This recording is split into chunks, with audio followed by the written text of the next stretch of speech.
shine in the magnificence of thy soul, dwelling on the border of a greater world, and dazzled by thy superhuman thought, thou lengthst eternity to immortal hope. Thou who art human, think not like a god, for man below the god, above the brute, is given the calm reason as his guide. Leave not thy goal to follow a beautiful face.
Good morning.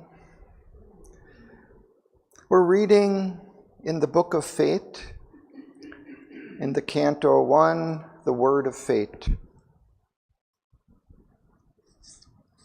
In this book, Sri Aurobindo lays out many of the issues surrounding destiny and free will.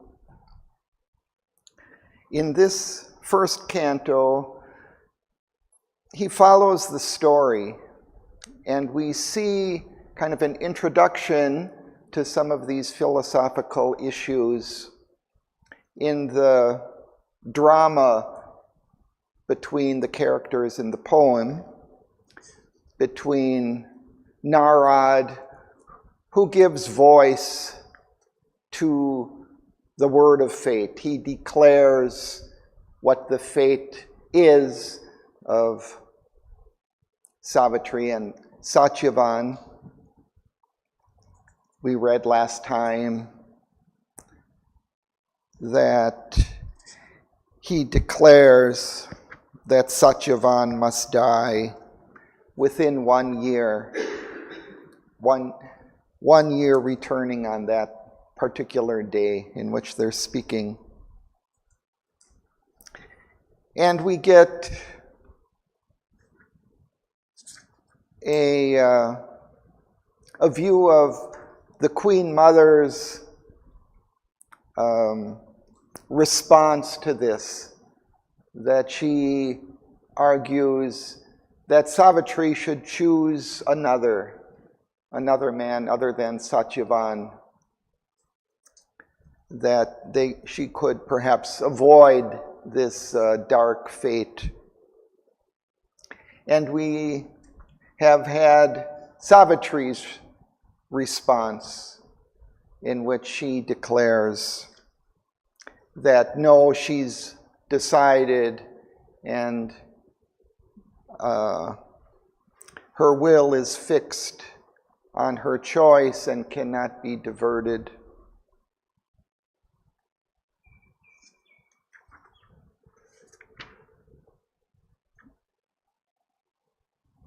She has said in the last passage that we were reading last time, "Once my heart chose and chooses not again. The word I have spoken can never be erased. It is written in the record book of God. The truth once uttered, from the earth's air effaced, by mind forgotten, sounds immortally forever in the memory of time. Once the dice fall, thrown by the hand of fate, in an eternal moment of the gods. My heart has sealed its troth to Satyavan. It has pledged her faithfulness and fidelity. Its signature adverse fate cannot efface. Its seal, not fate, nor death, nor time dissolve." So she says, "Let fate do with me what she will or can. I am stronger than death and greater than my fate. My love shall outlast the world. Doom falls from me, helpless against my immortality. Fate's law may change, but not my spirit's will."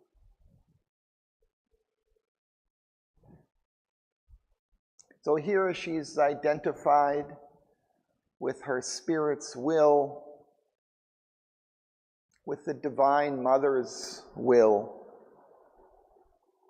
which perhaps can change even fate.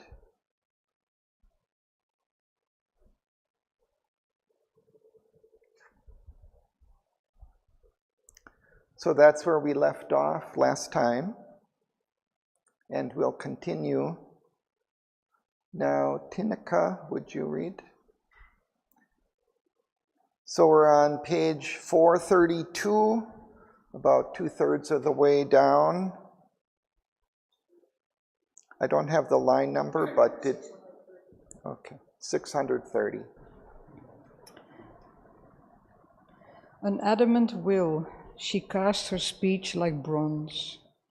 But in the queen's mind, listening, her words rang like the voice of a self-chosen doom, denying every issue of escape. To her own despair answer the mother made. As one she cried, who in her heavy heart labors amid the sobbing of her hopes, to wake a note of help from sadder strings.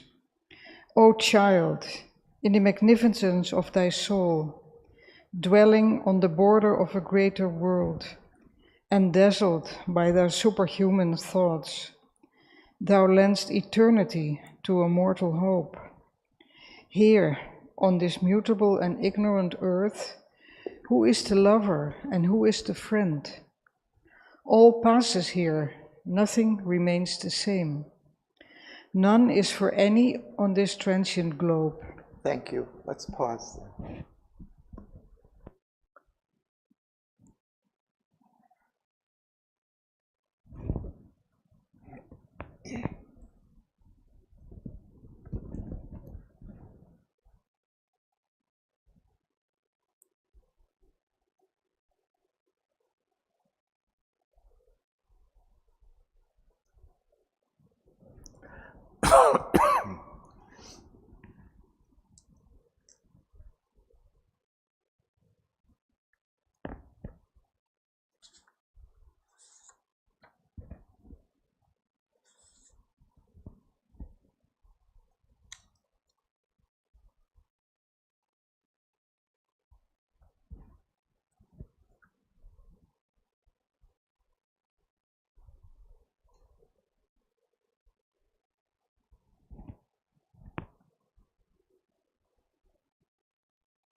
The first line is interesting, an adamant will that is unyielding, unshakable.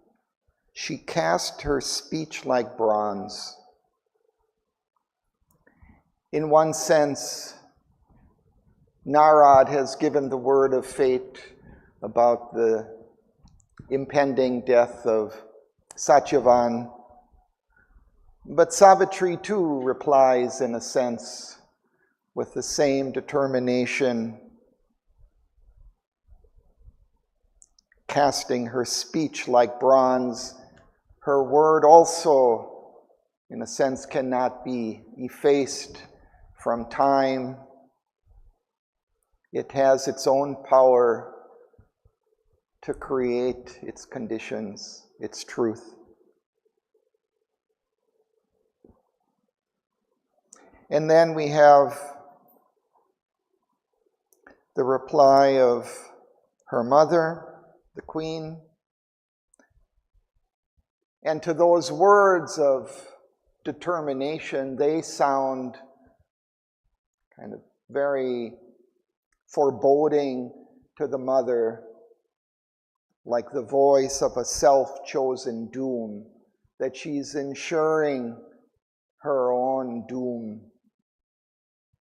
by fixing her choice on Satyavan.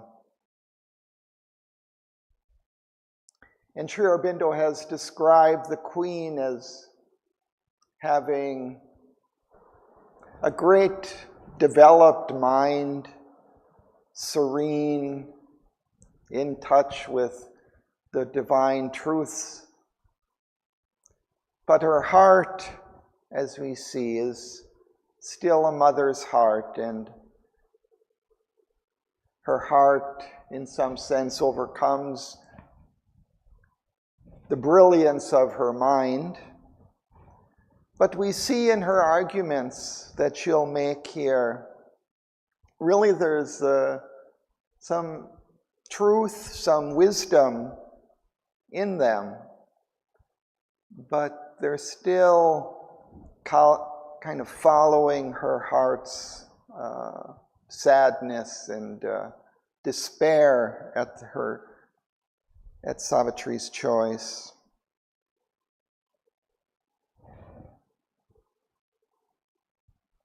As one she cried, who in her heavy heart labors mid the sobbing of her hopes to wake a note of help from sadder strings. So then she tells Savitri, O child, in the magnificence of thy soul, dwelling on the border of a greater world, and dazzled by thy superhuman thoughts, thou lendest eternity to a mortal hope.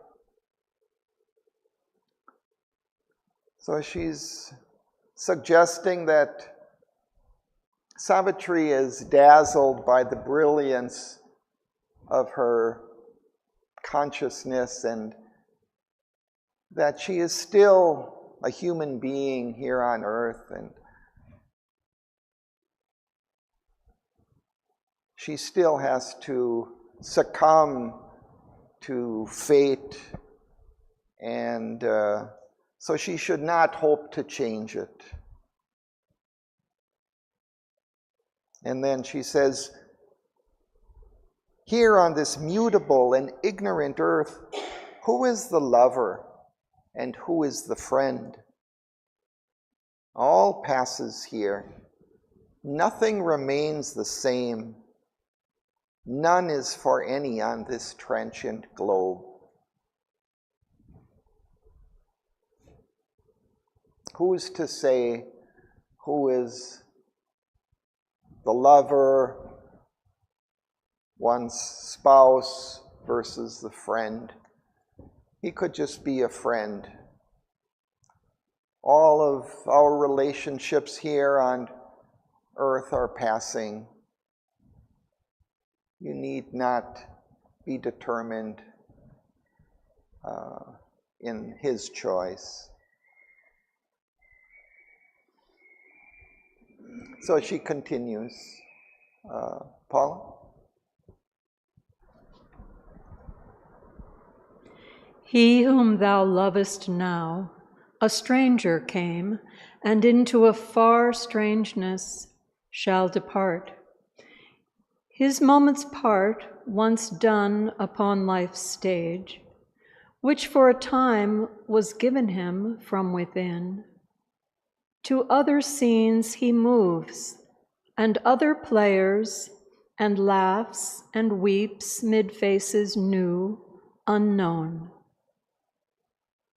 The body thou hast loved is cast away amidst the brute, unchanging stuff of worlds to indifferent mighty nature, and becomes crude matter for the joy of others' lives. But for our souls, upon the wheel of God, forever turning, they arrive and go, married and sundered in the magic round of the great dancer of the boundless dance. Our emotions are but high and dying notes of his wild music, changed compellingly by the passionate movements of a seeking heart, in the constant links of hour with hour. Thank you.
She is speaking to the transience of mortal life here on earth.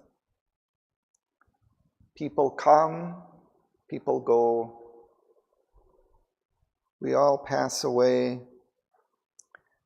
become material for future lives. Our bodies disintegrate, become material for others.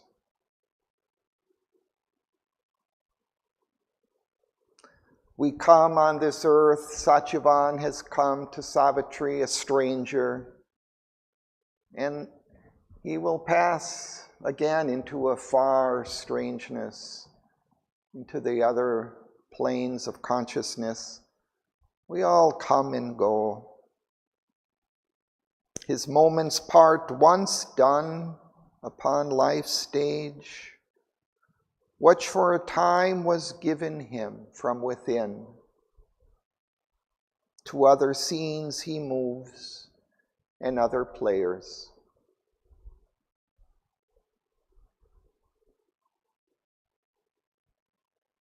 There is a wisdom in it. We all face this reality of mortal life.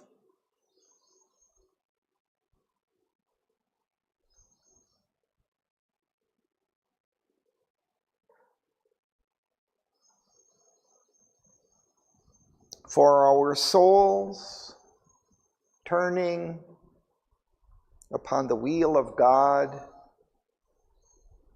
in the cycles of karma and rebirth, forever turning, these lives come and go, life after life, married and sundered in the magic ground. We meet others on our journey, and then they depart. We separate, go into other worlds. Part of the dance of Shiva goes round and round through all the movements, all the cycles of life. Our emotions are but high and dying notes of his wild music, changed compellingly by the passionate movements of a seeking heart, in the inconstant links of hour with hour.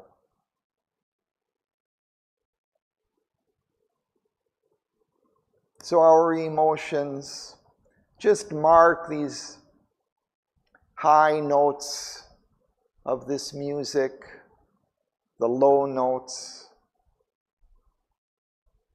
but they just continue.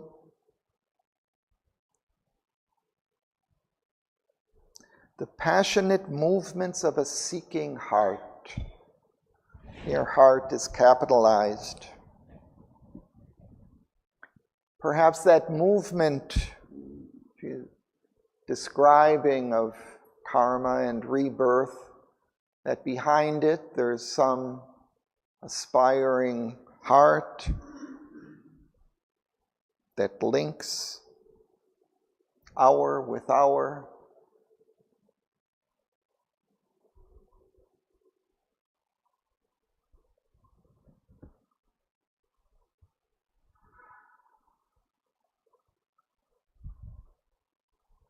So we continue.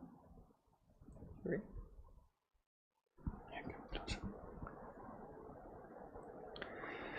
To call down heaven's distant answering song, to cry to an unsized bliss is all we dare. One-sized, we lose the heavenly music's sense. Too near, the rhythmic cry was fled or failed. All sweetnesses are baffling symbols here, Love dies before the lover in our breast. Our joy are perfumes in a bridal ways. And then what wrecked is this upon time's sea, to spread life's sails to the hurricane desire, and call for pallet the unseeing heart. O child, wilt thou proclaim, wilt thou then follow, against the law that is the eternal will, the autogy of the rash Titan's mood, to whom his own fears will is the one law, in a world where truth is not, nor light, nor God. Only the gods can speak what now thou speaks. So who art human, think not like God. Thank you. Let's pause.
She says, our hearts attempt to call down heaven's distant answering song.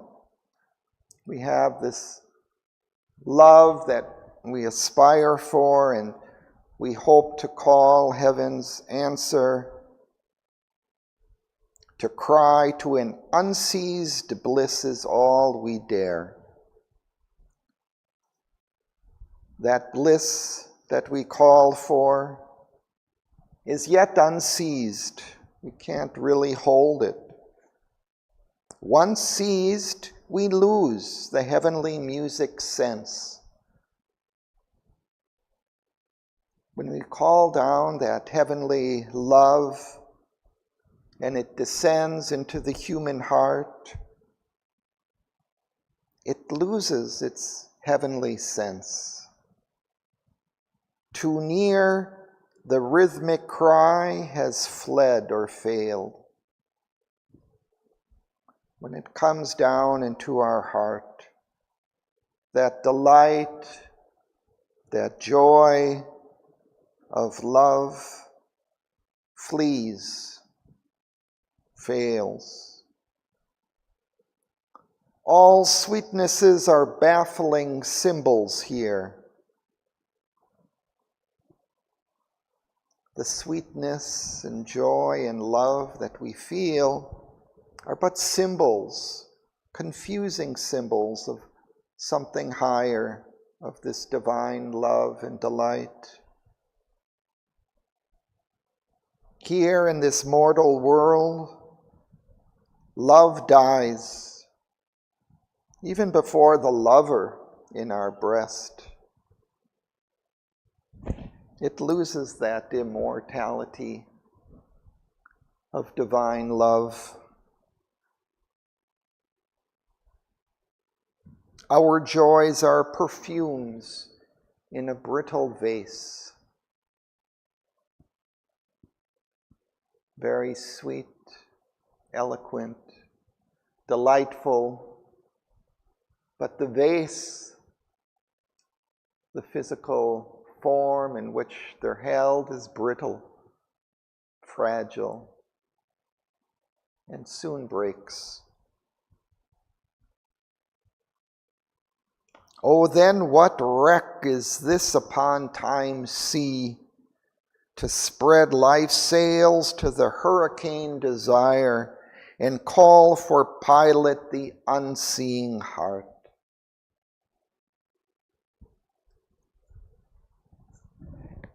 Powerful lines. What is this in this on time's sea, with its rough waves, always changing, ready to sink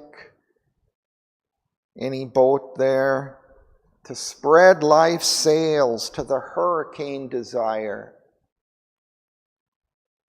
to follow our desires on this rough sea of existence, and call for pilot the unseeing heart. Shall we guide our boat on this seas of life by the unseeing heart? We'll end up a wreck at the bottom of the sea. Better to use some higher guiding mind than the heart.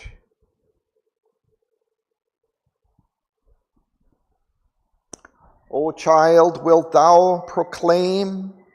Wilt thou then follow against the law that is the eternal will, the autarky of the rash Titan's mood? The Titans, the great Asuras, they put forward their powerful will against the truth, against the laws of nature, try to assert their will upon the world. Will you act like that? She asked Savitri, to whom his own fierce will is the one law, in a world where truth is not, nor light, nor God.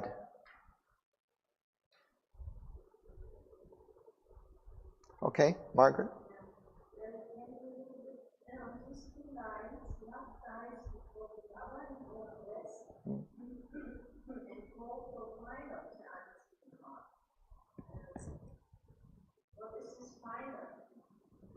Oh. Well, the pilot is who is guiding us.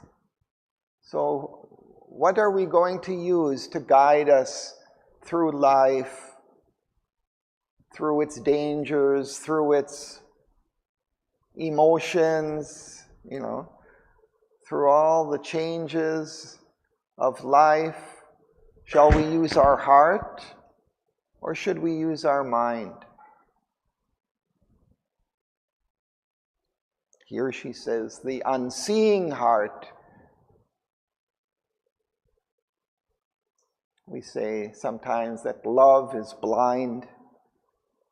It follows after its desire and ignores all reason.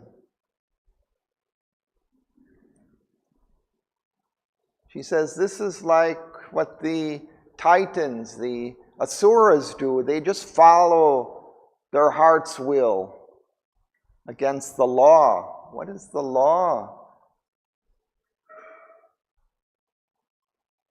We should regulate our lives according to the laws.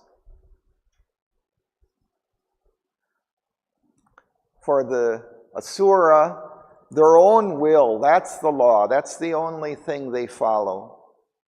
And it's one against another. Their will against other wills. Which will is most powerful? That wins out. Creates a world of chaos. where truth is not, nor light, nor God. He says, only the gods can speak what now thou speakest.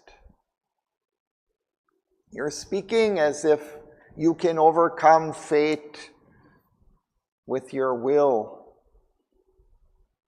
You are speaking like the gods, but you're only a mortal being. Thou who art human, think not like a god.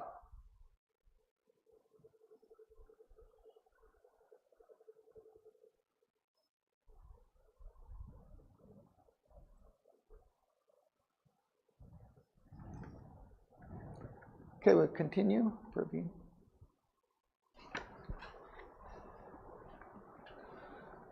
For man below the god, above the brute, is given the calm reason as his guide.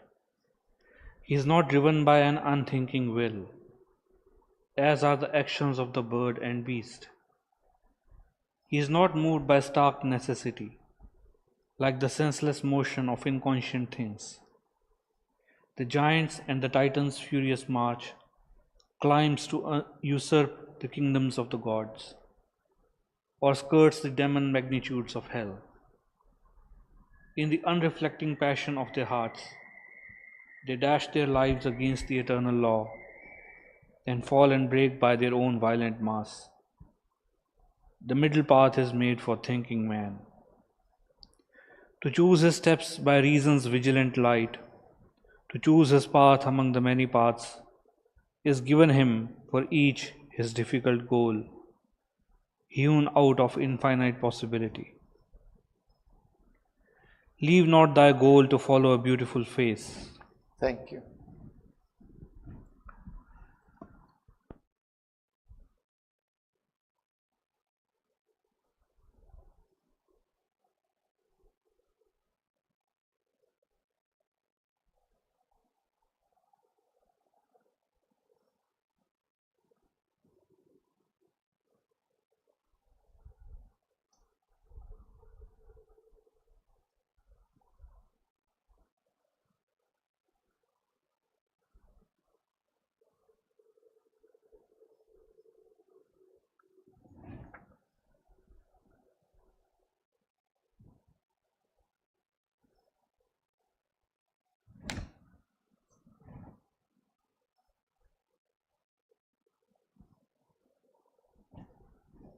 So she tells Savitri, don't act like the gods, don't act like the titans, the asuras. You're a human being. Use your mind, use your reason.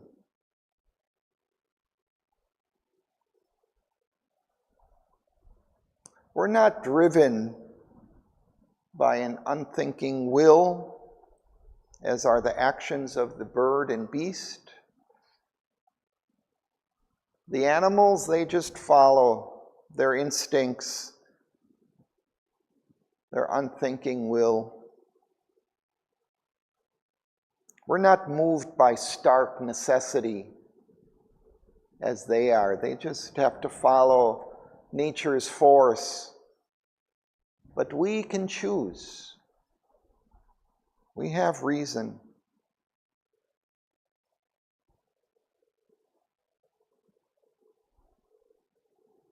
The giants and the titans' furious march climbs to usurp the kingdom of the gods, or skirts the demon magnitudes of hell. So she's again speaking of the asuras. They climb to take the kingdom of the gods with their will, the power of their will, of their own strength. Or they skirt, they go along the borders of the demon magnitudes of hell. Suras can be great, powerful, lead the cycles of the world, politics, and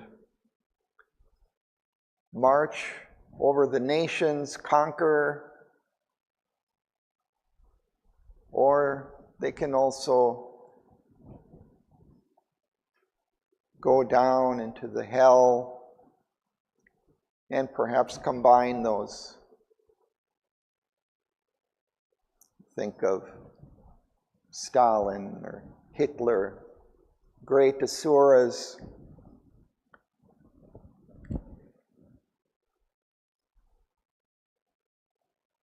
In the unreflecting passion of their hearts, they dash their lives against the eternal law. They have great power. They accomplish great or terrible things. But in the end, they dash their lives against the eternal law. They too don't win out in that process. They may win for a time, but eventually they also are defeated against the eternal law. They cannot win. They fall and break by their own violent mass.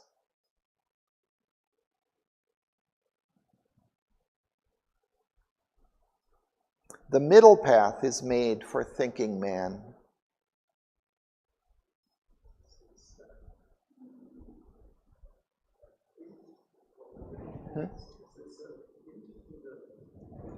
Yeah, it makes us immediately think of the middle path of Buddhism.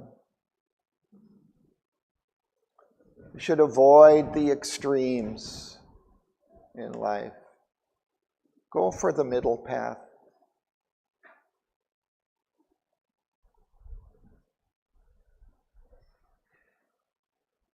Neither the life of desire nor the life of the austere ascetic who gives up everything.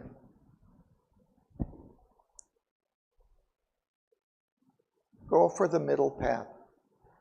Lead your life in the light of the divine.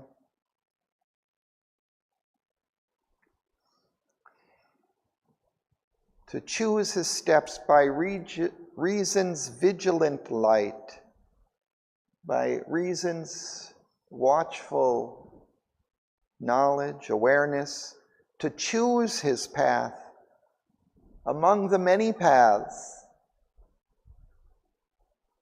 We're offered many possibilities in life, different paths we can follow. We should use our reason and choose carefully. For each his difficult goal, hewn out of infinite possibility.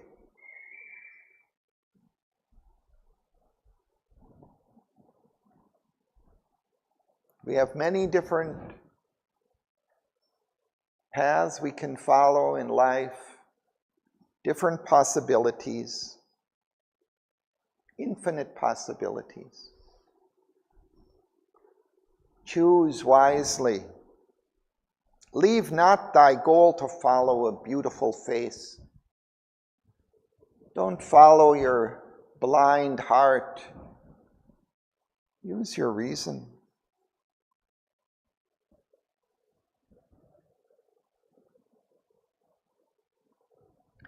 Nitya, would you continue?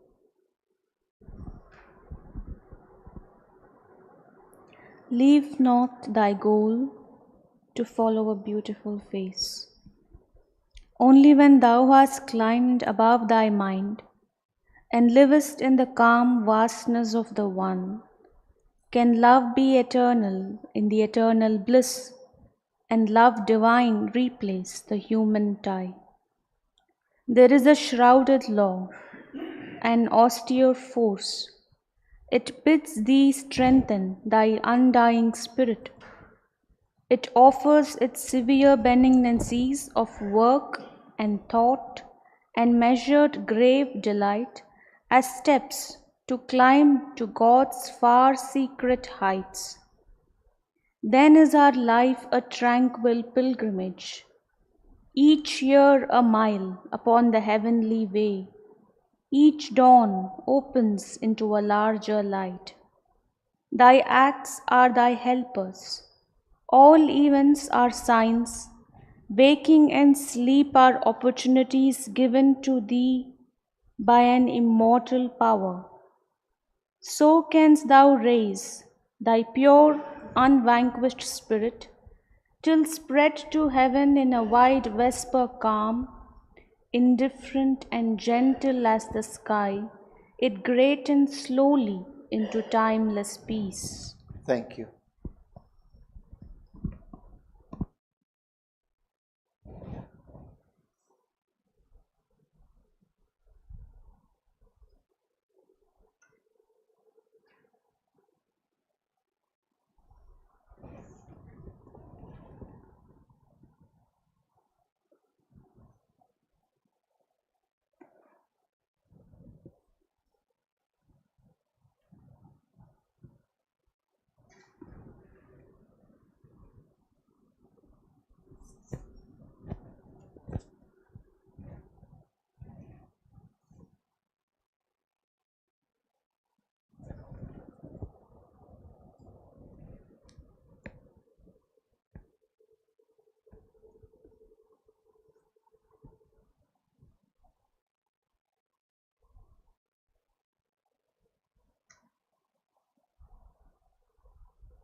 She seems to give quite wise advice here.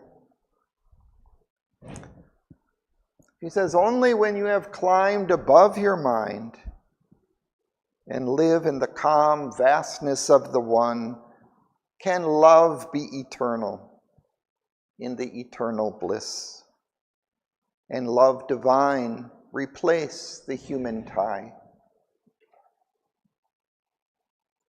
First, we must climb up the ladder of our difficult spiritual journey, climbing above mind to enter into the spiritual consciousness. We have to go step by step. We can't imagine that we're there from the very beginning.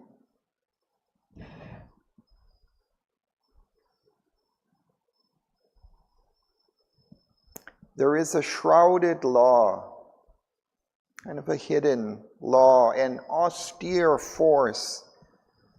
It bids thee strengthen thy undying spirit. We're compelled through the difficulties of life to grow strong, fall back on our undying spirit. Learn to live in that.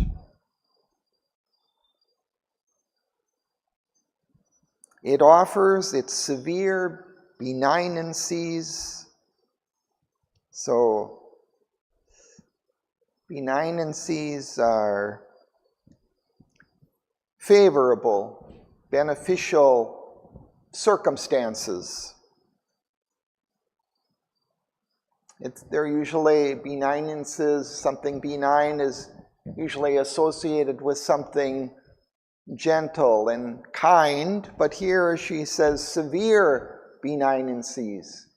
So sometimes there are difficulties of life, but they're for our own good, for our own development, making us strong to face them. of work and thought and measured grave delight as steps to climb to God's far secret heights. Life offers us these difficulties, these trials, but they're for our own good, to help us grow, to help us become strong, to help us turn within to the strength of our spirit. Then is our life a tranquil pilgrimage, each year a mile upon the heavenly way.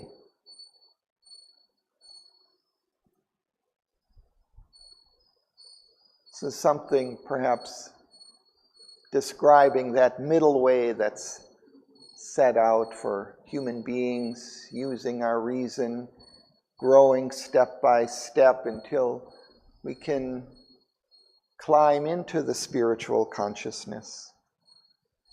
Each dawn opens into a larger light. Thy acts are thy helpers. All events are signs of our progress. Waking and sleep are opportunities given to thee by an immortal power. Opportunities to grow.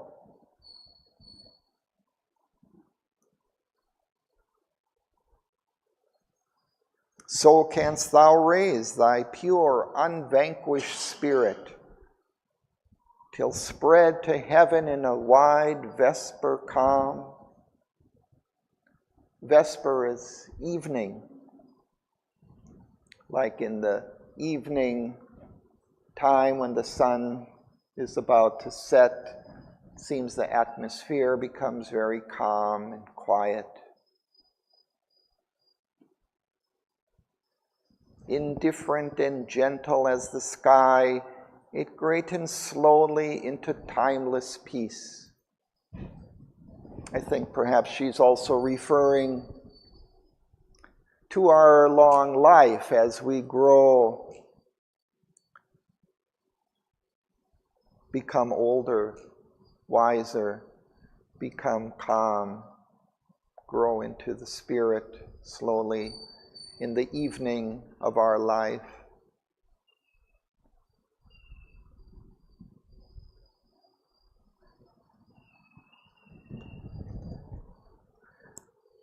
Perhaps I'll read Shraddhavan's commentary on this passage, which is, I think, quite remarkable.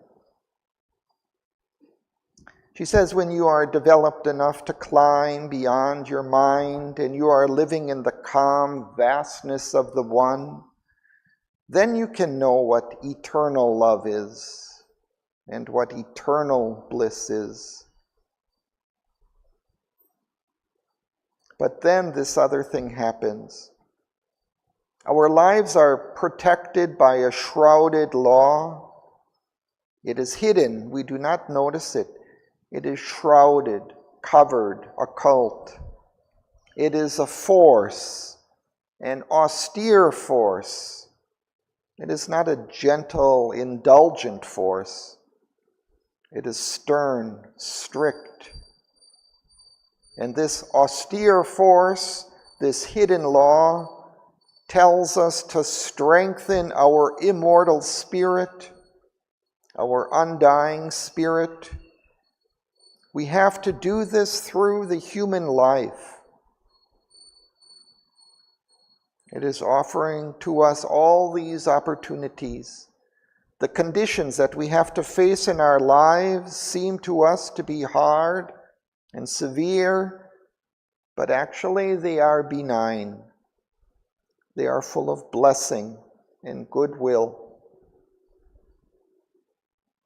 Something that is benign is unharmful, kind and gentle. It can even bring us something good. They are gifts, these benignances. They may seem severe and harsh, but actually they are opportunities that we are being given. They come in the form of work, of duty, and of thought and measured, grave delight. We can enjoy ourselves within measure in a kind of serious way. Grave means serious. We can use these possibilities, these severe benignances, as steps to help us climb above our minds to those far secret heights of God.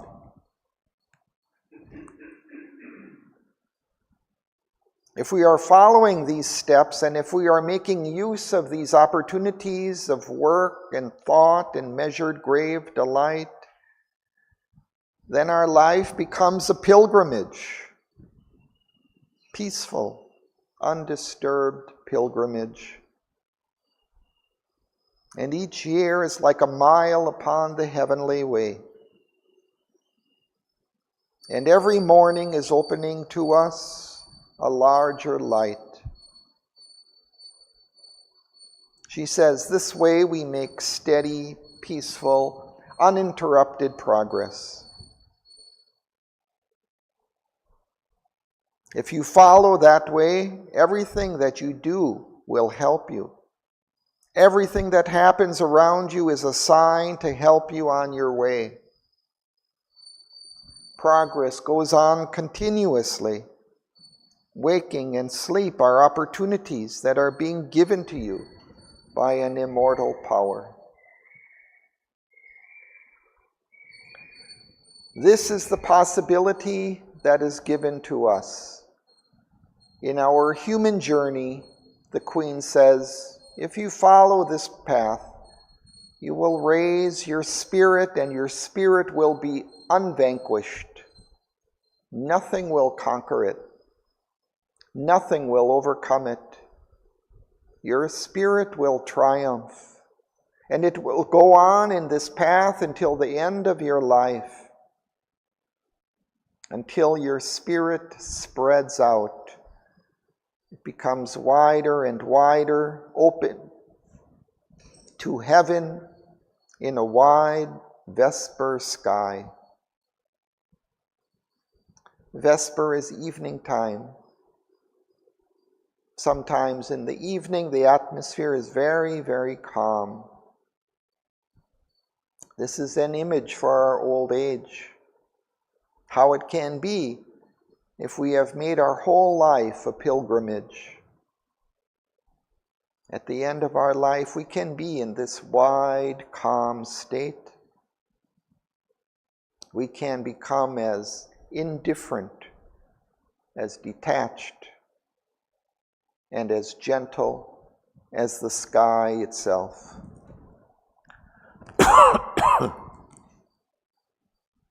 We go on greatening, widening, slowly, until we come into a state of timeless peace.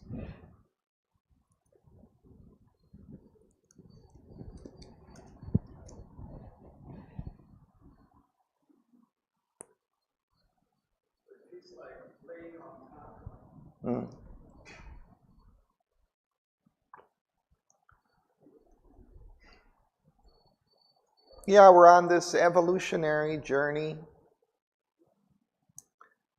and we've come into this world to grow, to develop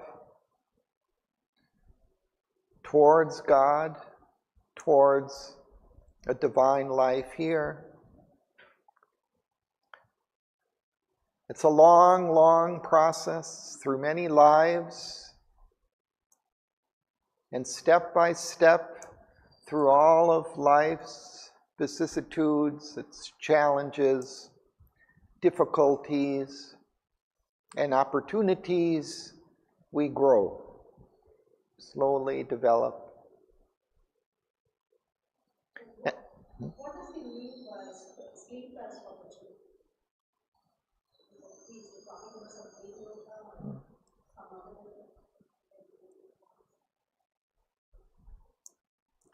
Well, I don't know, except sleep can also be an opportunity in the sense that of the way that Sri Aurobindo and Mother have spoken about it,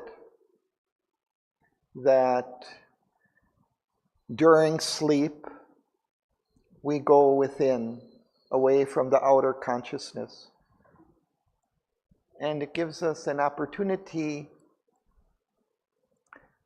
to explore within the inner realms of existence, which normally we don't see because we're focused outwards. But when we go into sleep, we can explore and journey into these other worlds, into the higher realms, the heavenly realms of existence. So it can also be an opportunity for us to grow. Even it may be that sleep offers us opportunities which otherwise we would never have to explore these inner realms. Only in perhaps, a deep trance of meditation after one has been trained and experienced in that, you would maybe experience these inner realms in the way that all of us can do in sleep. But normally we don't take those opportunities, and they've offered advice about how to do that. Yeah. You'll see in Letters on Yoga, and you'll also see in some of Mother's conversations. So Mother advises fully relaxing the body and the mind before sleep, becoming like a rag on the bed, she says. Totally calm, relaxed. And in that state, enter into sleep. Sri Aurobindo talks about entering into sleep in a state of concentration. So one concentrates inwardly on the divine, perhaps on the Mother, lying in the lap of the Mother. There are different ways of concentration. But if we can fall asleep in such a condition, it brings these more positive possibilities of sleep.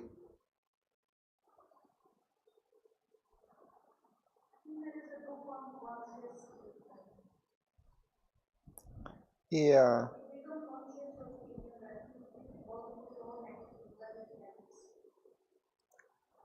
But she always spoken about calling the divine presence once she is good to go and then realize that the bad is Right. not just go to it, but she relaxes.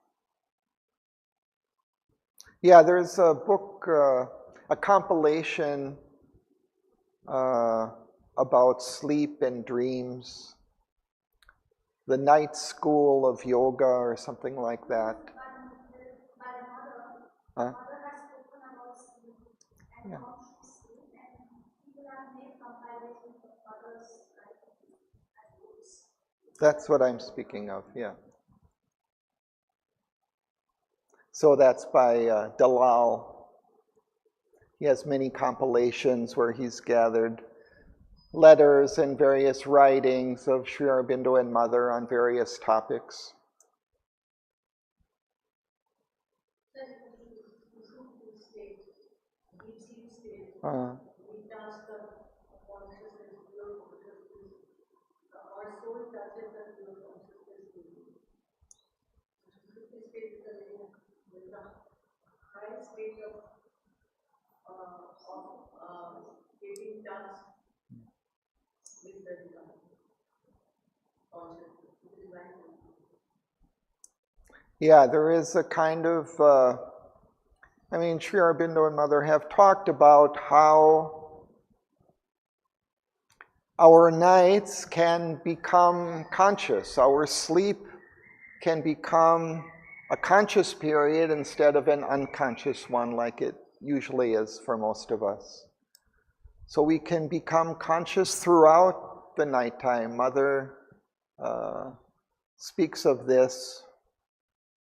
And then, following the course of dreams, she talks about catching the tail of the last dream that we have, and then slowly kind of recovering that dream, and then if we can recover that, bring it back into our conscious mind again. This is when we're awake. To go to the next, we can go follow this train of dreams backwards through the night.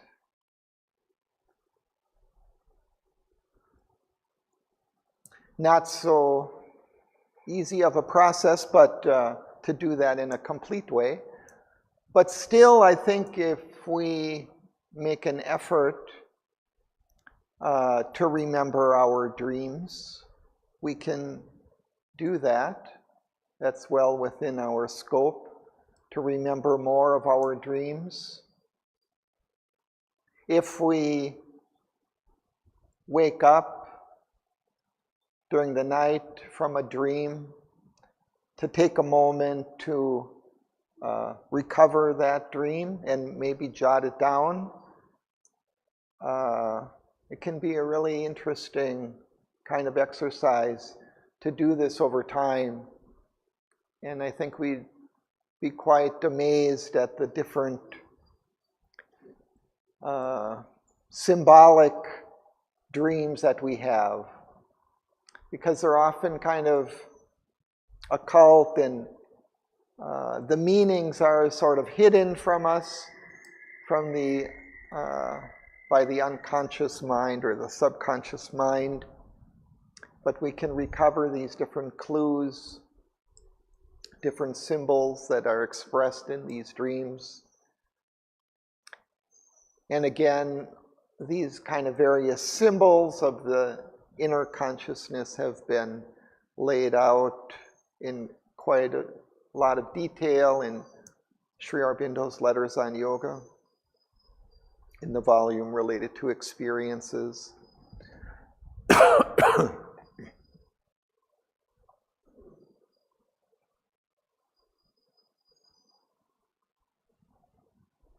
And often in sleep, we fall into kind of a lowering of the consciousness into the subconscious realms. But Sri Aurobindo also talks about that we can kind of exert a will before going to sleep, that we don't fall into these undesirable realms of the lower vital consciousness in which we can wander during sleep.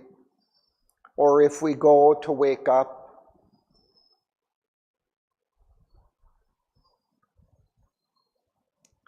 so that we can avoid this kind of denigration or lowering of our consciousness that often happens in sleep. If we go kind of into sleep unconsciously. So that's some of the advantages of becoming conscious in sleep. It helps our spiritual progress. So it becomes an opportunity for continuing our sadhana through the night.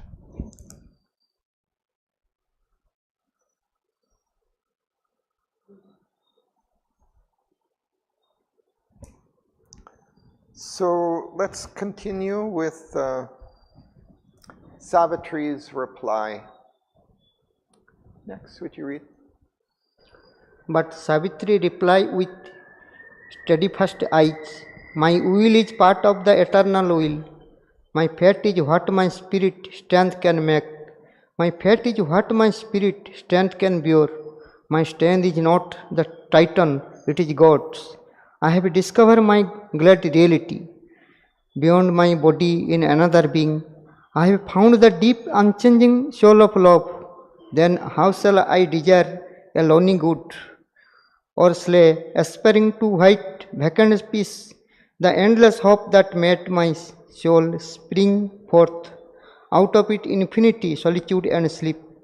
My spirit has glimpsed the glory for which it came, the beating of one vast heart in the flame of things, my eternity clasped by his eternity, and tireless of the sweet orgasm of time, deep possibility always to love.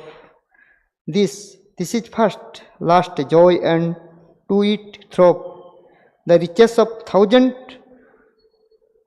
fortunate years are poverty, nothing to me are death and grief, our ordinary lives and happy deaths. Thank you. Let's pause.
So this first part is quite significant, perhaps of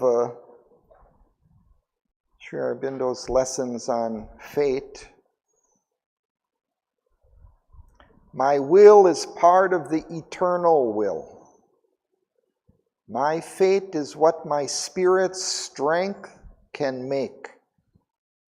My fate is what my spirit's strength can bear. My strength is not the Titan's, it is God's.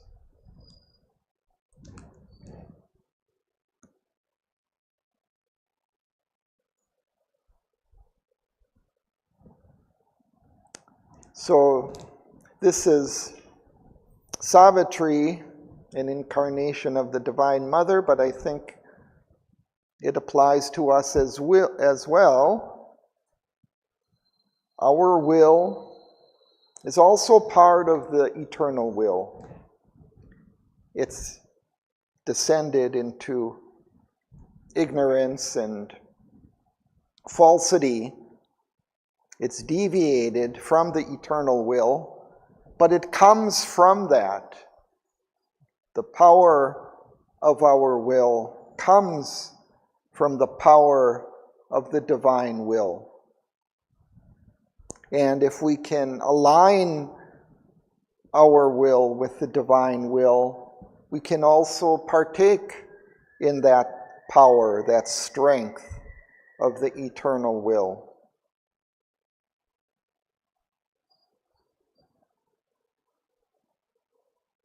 And that eternal will is free.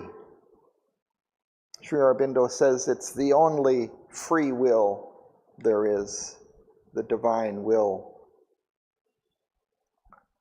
But if we do align our will with the eternal will, it is free and it can overcome fate. My fate is what my spirit's strength can make.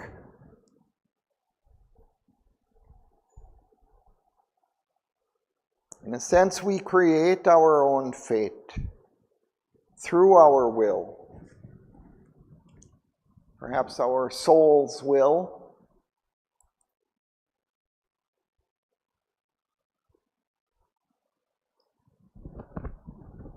Somewhere Sri Aurobindo says that, we are the authors of our own fate. We've chosen to come here in these circumstances of our life for a purpose, in order to grow, to develop along certain lines that we need to develop.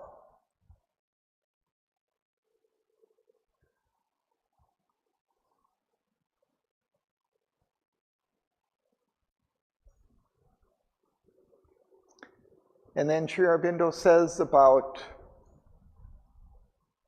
our will in, let's say, facing the difficulties of sadhana, of our nature, in order to transform that.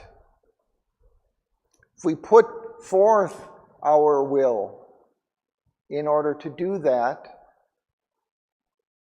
if we can align our will with the divine will, we get a greater power.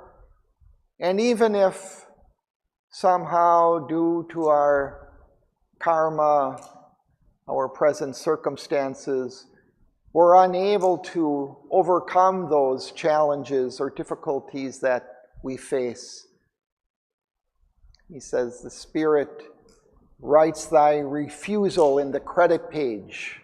In thy credit page. So even if we're unable to overcome at the moment, still our very effort, our attempt to exert our will and to overcome that becomes a credit in our ledger with the divine, gives us a greater possibility to overcome in the future.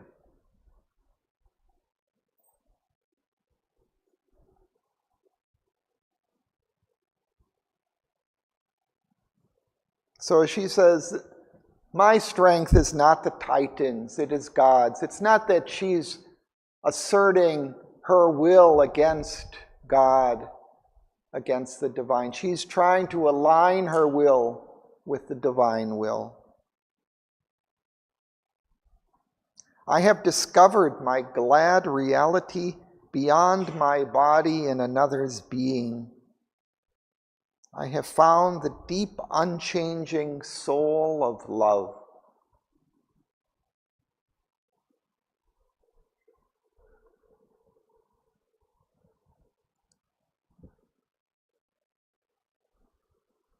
So she's found something about the deeper purpose of existence here in this physical world.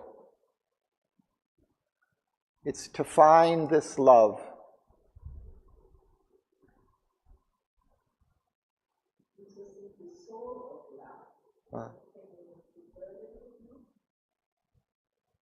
Unchanging soul of love.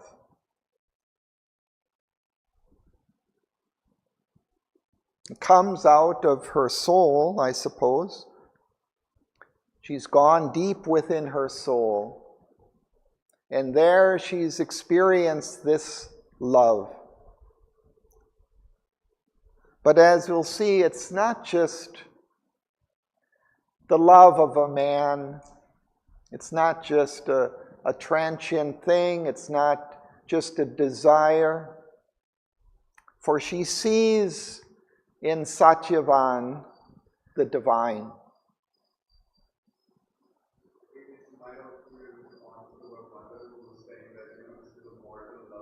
Yeah. Mm. Right.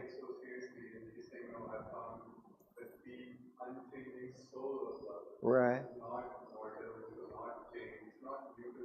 Right. Mm.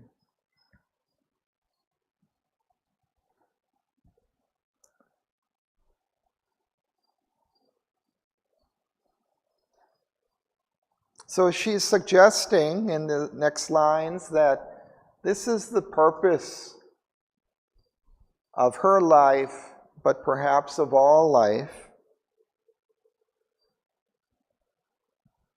My spirit has glimpsed the glory for which it came, the beating of one vast heart in the flame of things. This deep love at the heart, in the center of all things, that unites all. My eternity clasped by his eternity.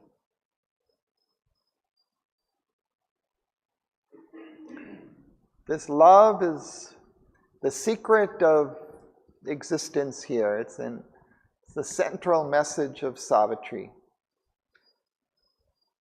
Why come down here into this existence?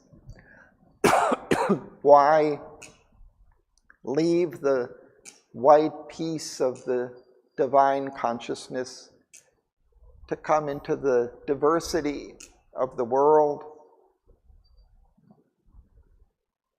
into matter? It's to experience that love, that union that unites all things in the love and the delight of conscious union.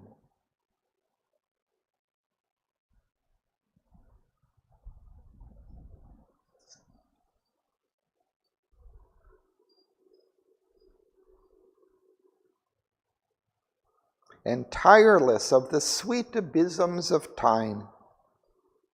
It's not tired out by time.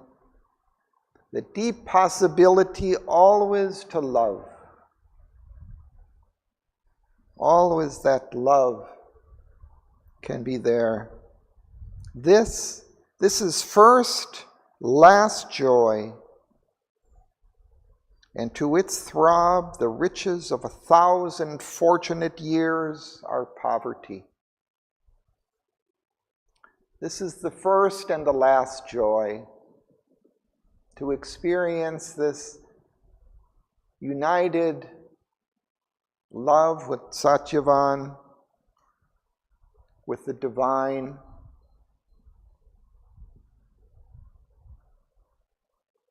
And 1,000 years of life without that are nothing for her. Nothing to me are death and grief, or ordinary lives and happy days. That experience of divine love and divine delight outweighs all other things, all difficulties of life, even suffering and death. To feel that love and delight is what gives meaning to this existence.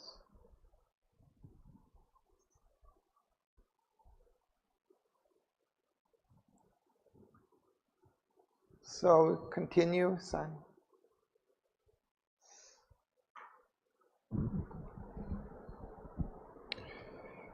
And what to me are common souls of men? Our eyes and lips are not Satyavans. I have no need to draw back from his arms and the discovered paradise of his love. in journey into still infinity. Only now, for my soul in Satyavan, I treasure the rich occasion of my birth. In sunlight and a dream of emerald ways, I shall walk with him like gods in paradise. If for a year, that year is all my life, and yet I know this is not all my fate. I only to live and love a while and die.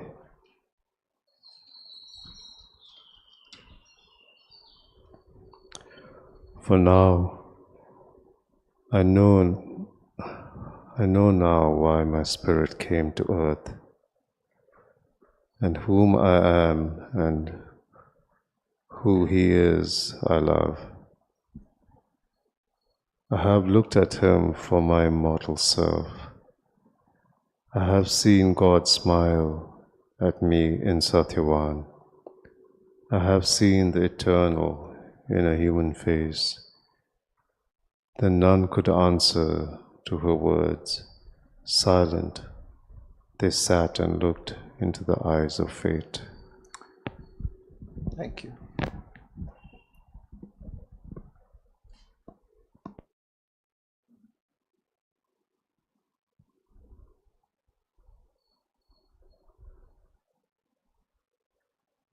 So she has found her purpose, her meaning.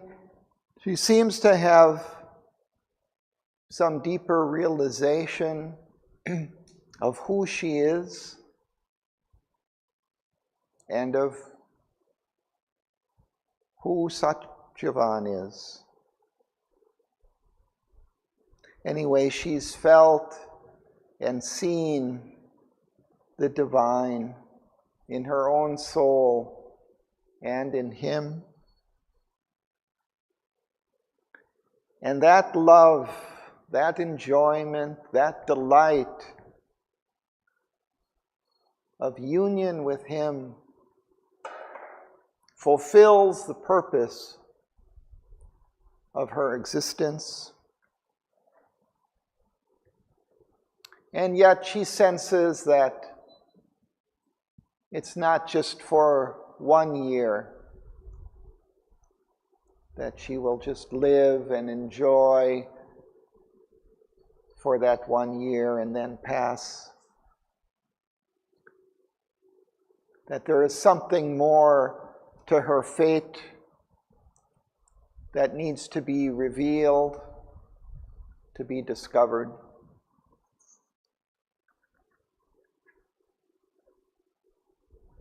So she's fixed in her choice, and she will confront whatever fate befalls her. She's ready for that. So we'll see next time. This conversation will continue with the Queen, with Savitri. And we'll see how fate determines our life and how we can overcome that.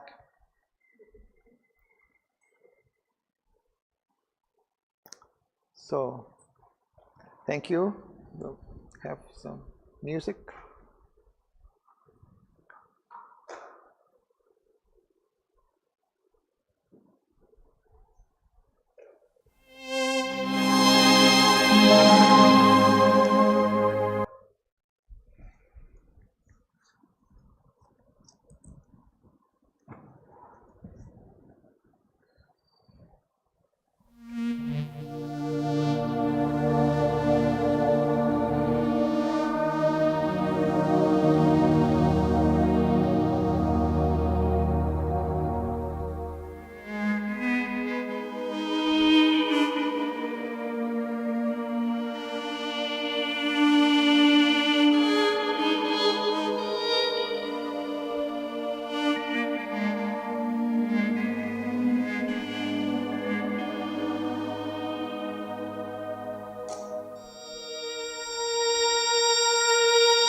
But Savitri replied with steadfast eyes, if for a year, that year is all my life.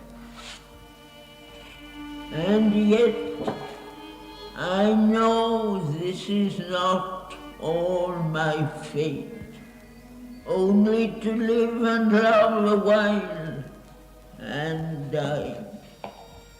For I know now why my spirit came on earth, and who I am, and who is I love. I have looked at him from my immortal self. I have seen God smile at me in Satyavan. I have seen the eternal in a human face.